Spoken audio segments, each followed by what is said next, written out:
Hi guys, it's Avas from Trendy Startups. Today I'm gonna show you how to fix laptop auto pressing in Windows 10. So guys, sometimes we face this error, keyboard auto pressing. So this irritates us a lot. So guys, here I'm going to show you the very easy process to fix laptop keyboard auto pressing. So let's get started. So guys, to fix this error, laptop keyboard auto pressing, you have to simply open Device Manager.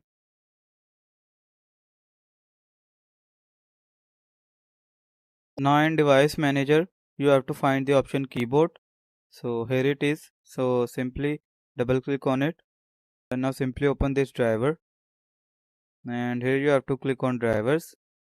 Now simply click on update drivers. So here you can see the option of browse my computer for drivers. So click on it. Now click on this, select the driver, and after that simply click on next.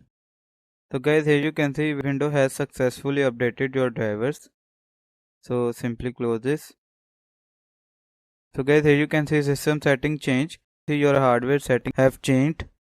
You must restart your computer for these changes to take effect. So do you want to restart your computer now? So simply click on yes. Or you can also use the built-in keyboard.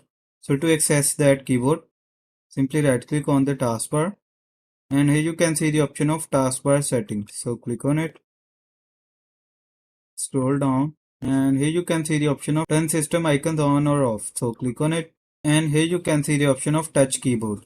So turn on this. Now close this. So here you can see, so when we turn on touch keyboard, this icon appear here. So simply click on it. So guys, here you can see our built-in keyboard. So guys, here you can see we have fixed the error laptop keyboard auto pressing. So you can also fix this error laptop keyboard auto pressing by following this process that I have shown you step by step. I hope this information was helpful for you. Thank you for watching. Have a good day.